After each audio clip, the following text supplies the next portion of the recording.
आज क्या पढ़ना है? कीमरी के बारे में। पिलाई बोलो या कीमरी बोलो। कह रहा है कि these are the surface of the structure that have no rule in the mobility। मतलब कह रहा है कि जो जैसे हमने देखा था फ्लैजिला में, फ्लैजिला क्या करा रहा था? एक जगह से दूसरे जगह मूवमेंट पे हेल्प करा रहा था। लेकिन कह रहा है कि जो पिलाई होती है और कीमरी होती है, इसका कोई भी रोल नहीं है किसमें? लोकोमोशन में। मतलब एक स्थान से दूसरे स्थान में जाने में इसका कोई भी रोल नहीं है। लेकिन वहीं पर फ्लैजिला में हमने क्या देखा था? जो फ्लैजिला था वो क्या करता था? एक स्थान से दूसरे स्थान में बैक्टीरिया को जाने में क्या कराता था? हेल्प कराता था। मतलब क्या करा रहा था वो? तो लोकोमोशन करा रहा था।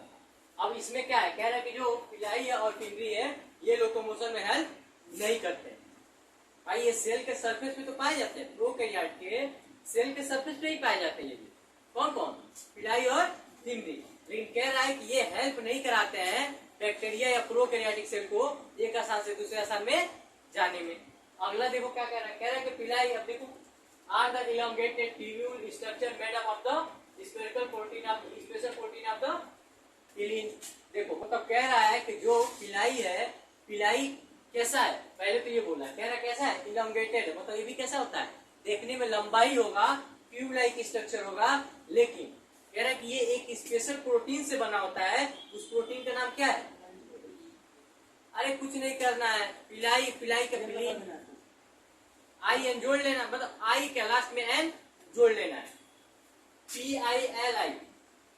पिलाई तो लिखा गया, यहाँ भी पिलाई लिखा गया, लेकिन लास्ट में क्या लग गया? स्पेशल प्रोटीन में एन लग गया है। बस इतना ही याद रखना है कि जो पिलाई होता है, पिलाई का स्पेशल कौन से प्रोटीन से बना होता है? तो कौन से प्रोटीन से बना होता है? पिलीन से बना होता है। कोई दिक्कत है यहाँ पर? ये कोई भी लोकोमोशन में हेल्प नहीं कराता है। वहीं पे फ्लैजिला क्या कर रहा था? लोकोमोशन में हेल्प करा रहा था। कितना पाए जाते थे? 2 से 6, 2 से 4 बताओ। अरे मैंने बताया था ना कि बैक्टीरिया में 2 से 4, 2 से 6 क्या बताया था? 2 से 6 था, याद रखिएगा। अब कह रहा है कि fimbriae are the small straight like are the fibre.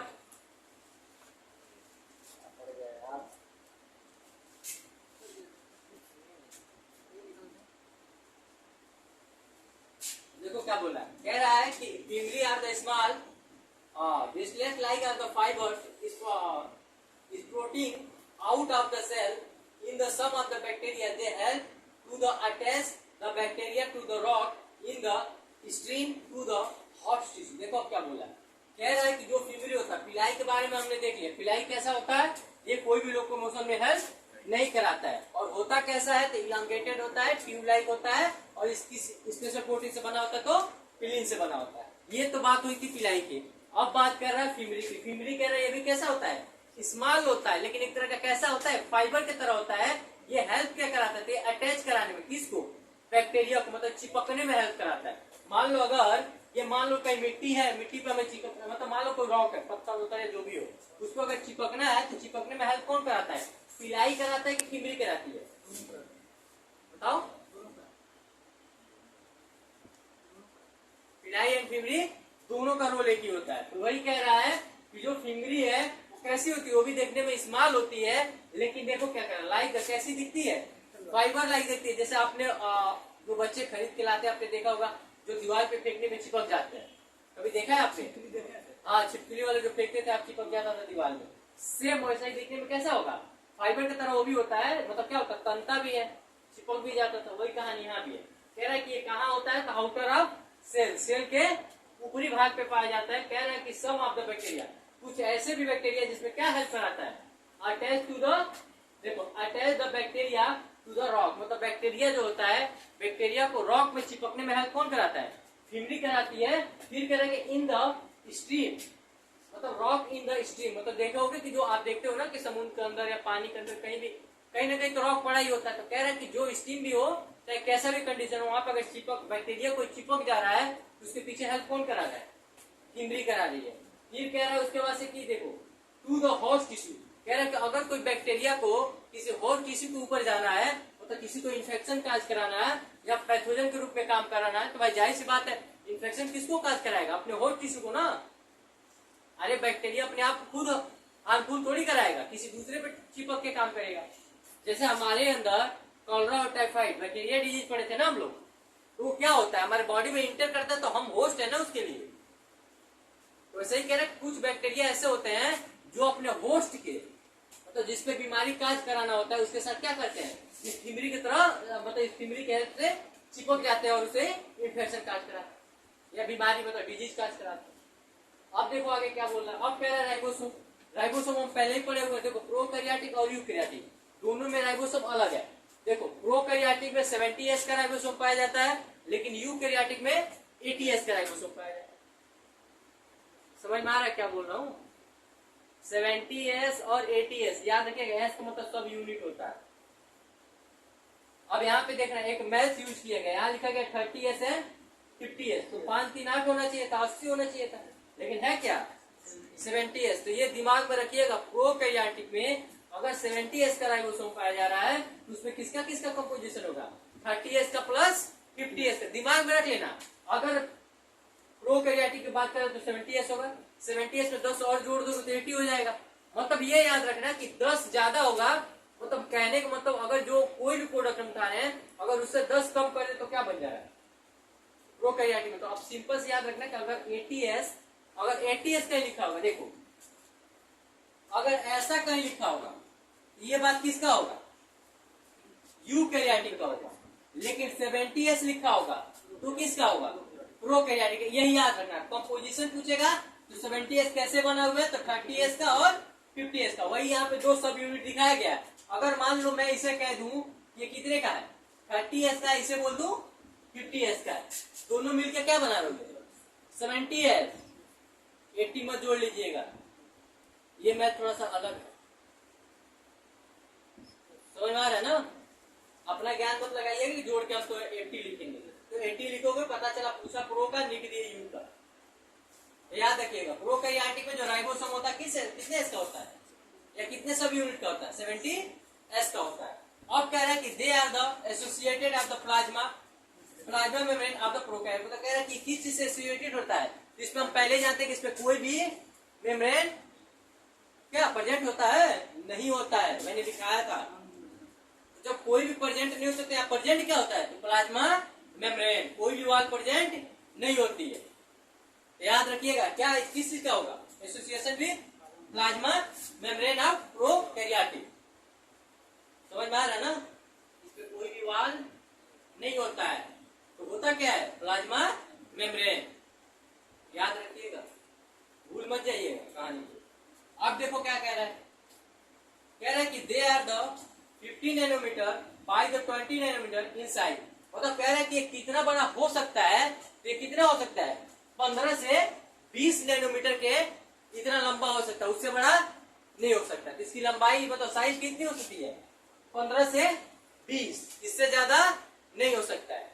फिर कह रहा है कि they are the made up of the 2 sub unit. देखो कह रहा है कि ये क्या है, जो राइबोसोम होता है, राइबोसोम 2 सब यूनिट से मिलकर बना होता है।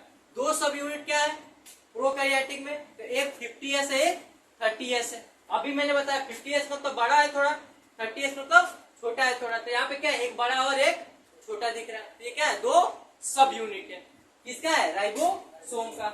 अब देखो कह रहा है कि they the together form the 70S prokaryotic ribosome. मतलब कह रहा है कि 50S प्लस 30S, 2 लोग मिल के कितने S का तैयार करते हैं राइबोसोम, 70S का राइबोसोम तैयार करते हैं। कोई दिक्कत है यहाँ तक।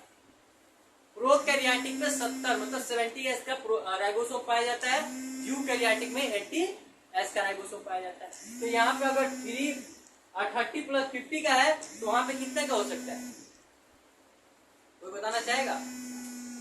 यूकैरियोटिक में ये डाटा कितने का हो सकता है कि वहां पे 80S का बन जाए। हाँ बस यही है, कितना 60-40 से बनता है 100। क्लियर हो, ये जानते हो क्या 10 यहाँ बढ़ जाएगा 10 यहाँ बढ़ जाएगा, वहां कुछ होगा नहीं। लास्ट में बनाएगा कितने का 80S का, तो 10 इसमें से माइनस करेगा 10 इसमें से माइनस करेगा 80S आ जाएगा। बस इतना नहीं आपसे पूछेगा, ये क्वेश्चन नॉर्मली पूछ सकता है क्या 30 प्लस 50 इक्वल टू कितना है 70S, ये किसका फार्मूला हो सकता है? तो प्रोकैरियोटिक का, राइबोसोम का। कोई दिक्कत है यहाँ तक? अब देखो फंक्शन ऑफ द राइबोसोम, कह रहा है कि राइबोसोम का फंक्शन क्या होता है। तो हम लोग शुरू से पढ़ते आ रहे हैं कि हमारा राइबोसोम क्या करता है, प्रोटीन का सिंथेसिस कराता है, मतलब क्या करता है, प्रोटीन बनाता है। तो देखो क्या कह रहा है कि ribosome are the site of the translocate of the protein synthesis. कह रहा है कि राइबोसोम वो जगह है, वो साइट है, वो प्लेस है जहाँ पे क्या होता है, प्रोटीन का सिंथेसिस होता है, मतलब नया प्रोटीन बनाया जाता है। अब देखो क्या कह रहा है, कह रहा है कि several ribosome may be attach to the single mRNA to form the a chain called the polyribosome या पॉलीसोम बोला जाता है। देखो क्या कह रहा है कि सेवरल मतलब बहुत सारे, एक से अधिक क्या करते हैं, राइबोसोम मिल के एक चैन बनाते हैं। यही मतलब एक क्या, बहुत सारे है ना, ये मिल के क्या कर रहे हैं, एक चैन बना रहे हैं। इस चैन को हम क्या बोलते हैं, इस चैन को हम क्या बोल रहे हैं, सॉरी, इस चैन को क्या बोल रहे हैं, पॉलीराइबोसोम, मतलब एक से अधिक। अगर एक होता तो सिंगल, मोनो, दो होते हैं या तीन होते हैं तो क्या बोलते हैं, पॉली बोलते हैं। तो ये क्या है, एक से अधिक राइबोसोम मिलके एक चैन को क्रिएट कर रहे हैं, एक चैन को बना रहे हैं। उस चैन को हम क्या बोल रहे हैं, पॉलीराइबोसोम या पॉलीसोम। याद रहेगा। अरे एक को तो मोनो बोलते हो, एक से अधिक को तो क्या बोलोगे, पोली तो बोलते हो। तो वही चीज बोला है कि अगर एक से अधिक राइबोसोम मिलके अगर किसी एक चैन का निर्माण कर रहे हो तो उसको हम क्या बोलते हैं, उसमें जो राइबोसोम होता है उसको क्या बोलते हैं, पॉलीराइबोसोम बोलते हैं या पॉलीसोम बोलते हैं।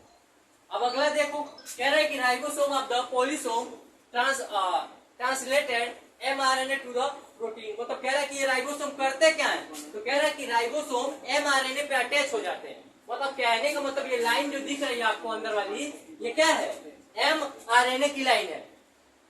अरे ये जो लाइन दिख रही है बीच में, वो लाइन क्या है, mRNA की लाइन है। कह रहा है कि mRNA के लाइन पे जो हमारे राइबोसोम होते हैं क्या होते हैं, अटैच हो जाते हैं। कौन कौन, दो सब यूनिट, एक कौन सा होता है 30S का, एक 50S का। दोनों कहाँ अटैच होते हैं, mRNA के साइड पर अटैच होके, और क्या करते हैं, तो देखो क्या करते हैं, इनटू द प्रोटीन, मतलब प्रोटीन का सिंथेसिस कराते हैं। तो आप देखिए यहाँ पे पॉलीपेप्टाइड लिखा गया ना, पॉलीपेप्टाइड है। हम जानते हैं प्रोटीन किससे मिलके बना हुआ है, पॉलीपेप्टाइड से ही मिलके बना हुआ है। कोई दिक्कत है यहाँ पे, इस लाइन में कोई दिक्कत है क्या? दो सब यूनिट हमने पढ़ा था, एक लार्ज सब यूनिट, एक स्मॉल सब यूनिट। लार्ज क्यों बोले, तो ये 50S का, ये 30S का है। बीच का जो रेखा है, बीच के रेखा को हम क्या बोल रहे हैं, mRNA बोल रहे हैं। कह रहा है कि mRNA के दोनों साइड पे जब सब यूनिट अटैच हो जाते हैं, जब राइबोसोम अटैच हो जाते हैं, जब राइबोसोम अटैच हो जाते हैं, समझ में आया? जब राइबोसोम अटैच हो जाते हैं तो उसमें से क्या निकलता है, ये क्या, किस चीज क्या बनाते हैं, तो प्रोटीन का सिंथेसिस करते हैं। मैंने अभी बताया ये प्रोटीन बनाते हैं। तो कह रहा है कि ये जो प्रोटीन निकल रहे होते हैं, तो एक जगह से थोड़ी निकल रहे हैं, कई जगह से निकले होंगे। तो कह रहे हैं कि सारे जब एक से ज्यादा मिक्सअप होगा तो क्या बोलते हैं, पोली बोलते हैं। अभी बताया हूं। तो क्या, कौन सा चैन फॉर्म कर रहे थे, तो पेप्टाइड का चैन फॉर्म करते हैं। हर एक राइबोसोम क्या करेगा, पेप्टाइड चैन फॉर्म करेगा। और कई पेप्टाइड चैन जब मिल जाएंगे तो हम क्या बोलेंगे, पॉलीपेप्टाइड चैन। और जब पॉलीपेप्टाइड चैन आपस में मिलेंगे तो क्या बनाएंगे, प्रोटीन का सिंथेसिस करेंगे। अरे 20 अमीनो एसिड फॉर्म क्या करता है, एक प्रोटीन बनाता है ना। आएगा भी अगला चैप्टर, बायोमॉलिक्यूल्स। यहां तक कोई दिक्कत है? कह रहा है कि ये क्या लिखा है, डायरेक्शन ऑफ ट्रांसलेशन, मतलब कह रहा है कि एक डायरेक्शन से दूसरे डायरेक्शन की तरफ ही चलते रहते हैं। कोई दिक्कत है यहां तक इस फिगर में, हल्का भी? अब देखो इंक्लूजन बॉडी क्या होता है। कह रहा है कि इंक्लूजन बॉडी में देखो क्या लिखा है, कह रहा है कि ये भी क्या है, इस पे भी मेम्ब्रेन नहीं होते हैं, प्रेजेंट नहीं होता है, विदाउट मेम्ब्रेन वाला है। कह रहा है क्या करता है, कह रहा है कि स्टोर करता है क्या, reserve of the material since purely into the cytoplasm of the prokaryotic cell। मतलब कह रहा है कि जो इंक्लूजन बॉडी होता है उसके पास कोई भी मेम्ब्रेन प्रेजेंट नहीं होता है। प्रेजेंट के साथ नहीं होता और क्या होता है, स्टोर करता है क्या, सेवरल मटेरियल, बहुत सारे अदर मटेरियल को क्या करता है, स्टोर कर लेता है। और कह रहा है कि इन द, देखो सिन फ्रीली इन द, मतलब इसमें फ्रीली मतलब फ्री देखने के लिए क्या मिलता है, कहने मतलब जिसको आप देखना चाहें इसमें फ्री क्या देखने के लिए मिल जाता कह रहा है क्या मिलता है, साइटोप्लाज्म। कह रहा है किसमें, प्रोकैरियोटिक के सेल में, क्योंकि अभी हम यूकैरियोटिक को पढ़ ही नहीं रहे, अभी तो प्रोकैरियोटिक बारे में जान रहे हैं ना, पुराने चीजों को। तो कह रहे हैं जो इंक्लूजन बॉडी होता है उसमें कोई भी मेम्ब्रेन नहीं होता है और वो स्टोर कराता है सेवरल मटेरियल को। लेकिन कह रहा है वहीं पे और क्या देखने के लिए मिल जाता है, तो कह रहा है कि सीन क्लियरली मतलब फ्री मतलब क्लियरली मतलब आपको नॉर्मली देखने के लिए मिल जाएगा क्या, साइटोप्लाज्म कहाँ पे, प्रोकैरियोटिक के सेल में। इतना समझ में आया। अगला देखो क्या बोल रहा है, कह रहा है कि एग्जांपल में देख लो फास्ट, अब क्या क्या स्टोर करता है वही दिया है एग्जांपल में। स्टोर क्या क्या करता है, फास्फेट ग्रेन्यूल, और क्या करता है साइनोफाइसिन, और क्या करता है granule of glycogen of granule, और क्या है गैस वैक्यूल एटीसी। तो अब कह रहा है कि एक वर्ड दिया गया एनसीईआरटी में, गैस वैक्यूल क्या होता है, तो देख लो गैस वैक्यूल क्या होता है। कह रहा है कि आर फाउंड ऑफ द क्या blue green and purple green of the photosynthesis of the bacteria. मतलब कह रहा है कि गैस वैक्यूल वो जगह होता है वहां पाया जाता है, कहां पे पाया जाता है, जहां पे ब्लू ग्रीन या पर्पल या ग्रीन फोटोसिंथेसिस बैक्टीरिया पाए जाते हैं, उन्हीं के अंदर क्या पाया जाता है, गैस वैक्यूल पाया जाता है।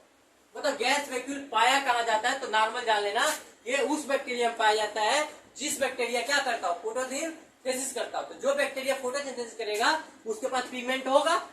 तो कह रहा है पिगमेंट में भी कौन कौन पिगमेंट हो सकता है, तो ब्लू ग्रीन हो सकता है, पर्पल हो सकता है और ग्रीन हो सकता है। ये बैक्टीरिया के अंदर क्या पाए जाएंगे, गैस वैक्यूल पाए जाएंगे।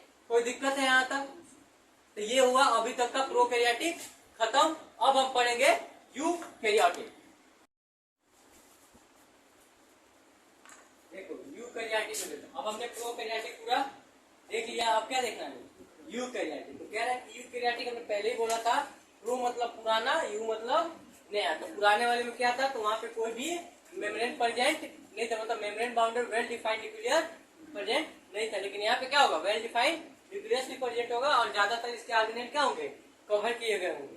तो अब देखो क्या कह रहे हैं, they have the well organised membrane bounded of nucleus और ऑर्गेनेल। वही बात बोला जो मैं अभी बोला हूँ। यहाँ पे क्या किया गया है, यहाँ पे जो न्यूक्लियस है और ऑर्गेनेल है क्या होंगे, वेल डिफाइंड होंगे और बाउंडेड होंगे, किससे, मेम्ब्रेन से। अब देखो क्या बोल रहा है कि presence of the membrane give the clear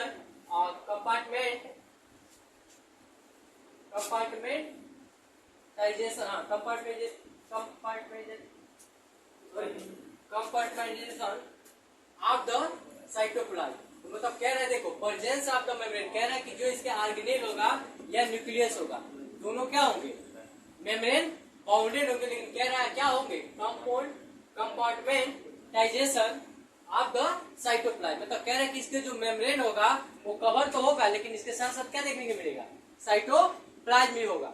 फिर देखो क्या बोला, कह रहा है कि दे have the complex locomotory and cytoskeleton of the structure. मतलब कह रहा है कि और क्या देखने के लिए मिलेगा, तो कह रहा है कि जो यूकैरियोटिक है उसमें और क्या देखने को मिलेगा, ये होगा कैसे, पहले तो कह रहा है होगा कैसे, कॉम्प्लेक्स होगा, क्योंकि यहाँ पे क्या हो गया, मेम्ब्रेन हो गया ना, मेम्ब्रेन बाउंडेड हो गया, सब पे कवर चढ़ गए। तो जाहिर सी बात है जहाँ पे एक देखने के लिए मिलता था वहां 2 या 3 देखने के लिए मिलेंगे। एक से अधिक हो गया तो थोड़ी कॉम्प्लिसिटी इनकी क्या हो गई, बढ़ गई, कंबाइन ज्यादा हो गया। उसके बाद से कह रहा है कि और क्या होंगे, ये लोकोमोटरी टाइप के भी होंगे, लोकोमोशन भी कर सकते होंगे। और कह रहा है कि इसमें और क्या देखने को मिलेंगे, तो साइटोस्केलेटल स्ट्रक्चर जैसे भी काम करेंगे। जैसे हमारा साइटोस्केलेटल है वो क्या करता है, हमारी बॉडी को ढांचा प्रदान करता है। तो वही कह रहा है कि ये भी क्या कर रहे होंगे, जो मेम्ब्रेन होंगे वो भी एक न एक तरीके से यूकैरियोटिक सेल को क्या कर रहे होंगे, ढांचा प्रोवाइड कर रहे होंगे, जैसे हमारा साइटोस्केलेटन। समझ में आ रहा क्या बोल रहा हूँ, जैसे हमारी बॉडी का कंकाल है इसके ऊपर स्किन लगा हुआ है, तो ये क्या कर रहा है, हमारे बॉडी का स्ट्रक्चर बता रहा है ना कब कैसे दिख रहा है। तो वही कह रहा है कि सेल मेम्ब्रेन जब आता है तो कैसा हो जाता है, ये कॉम्प्लेक्स हो जाते हैं। कॉम्प्लेक्स होने के साथ साथ क्या होता है, ये लोकोमेट्री भी हो सकता है, मतलब एक स्थान से दूसरे स्थान वाले भी हो सकता है। और कह रहा है कि साइटोस्केलेटन ऑफ द स्ट्रक्चर, जैसे आपका कंकाल लाइक एक बॉडी होता है, साइटोस्केलेटन जैसे हमारे होते हैं, उसी तरह क्या होगा इसके अंदर भी साइटोस्केलेटन जैसे एक स्ट्रक्चर प्रोवाइड करेंगे सेल को, मतलब सेल प्रोवाइड कर देंगे। ये कह रहे हैं कि they genetic material is organised into the chromosome. मतलब कह रहे हैं कि और इसके अंदर क्या देखने को मिलेगा, इसके अंदर क्या देखने को मिलेगा, जेनेटिक मटेरियल। तो जेनेटिक मटेरियल क्या होता है, हमारा डीएनए या आरएनए। तो हम जानते हैं कि डीएनए या आरएनए के अंदर क्या पाया जाता है, क्रोमोसोम राइबोसोम से क्या बनता है, क्रोमेटिन। ये पढ़ेंगे हम cell division and cell cycle में। अब देखो क्या कह रहा है, सेल ऑर्गेनेल कह रहा है कि अभी तक हमने प्रोकैरियोटिक में देखा था, अब हम यूकैरियोटिक में देखेंगे कि यूकैरियोटिक के सेल के अंदर कितने ऑर्गेनेल पाए जाते हैं। तो पहला ही क्या बोला हमारा, पहला क्या पाया जाएगा, सेल मेम्ब्रेन। दूसरा क्या पाया जाएगा, सेल वॉल। तीसरा क्या पाया जाएगा, इंडो मेम्ब्रेन सिस्टम। तो इंडो मेम्ब्रेन सिस्टम के अंदर देख लेना, नीट में क्वेश्चन यही से पूछा गया है कि इंडो मेम्ब्रेन सिस्टम में कौन कौन से ऑर्गेनेल आते हैं। तो कौन कौन से ऑर्गेनेल है, endoplasmic reticulum, Golgi apparatus, ribosome और वैक्यूल। याद रखिए कि क्वेश्चन पूछा जा चुका है कि इंडो मेम्ब्रेन सिस्टम में कौन कौन से ऑर्गेनेल प्रेजेंट होते हैं। तो कौन कौन से ऑर्गेनेल प्रेजेंट है, इंडोप्लाज्मिक रेटिकुलम, दूसरा गोल्गी अपरेटस, तीसरा राइबोसोम, चौथा वैक्यूल। और चौथा में देख लो, चौथा और क्या पाया जाता है इसमें, माइक्रोकांडिया पाया जाता है। और क्या होता है, प्लास्टिड होता है, राइबोसोम होता है, और क्या होता है, साइको स्केलेटन पाया जाता है, और सीलिया और फ्लैजिला पाया जाता है इसके मूवमेंट के लिए। और वहां पे देख लेना, फ्लैजिला तो प्रेजेंट था प्रोकैरियोटिक में मूवमेंट के लिए, लेकिन वहीं पे पिलाई और फिम्ब्री दोनों बॉडी को अटैच कराने में काम करती थी। लेकिन यहाँ पे देखो सीलिया और फ्लैजिला यूकैरियोटिक में दोनों पाए जाते हैं, दोनों क्या कराते हैं, लोकोमोशन कराते हैं। यहाँ अब देखो क्या बोला, सेंट्रियोल पाया जाएगा और सेंट्रोसोम और सेंट्रियोल दोनों पाए जाएंगे। और क्या होगा यहाँ पे, न्यूक्लियस होगा, और क्या होगा, कुछ माइक्रो बॉडी होगी। ये हुई बात यहाँ तक की। अब अगला हम टॉपिक क्या देखेंगे इसमें, सेल मेम्ब्रेन।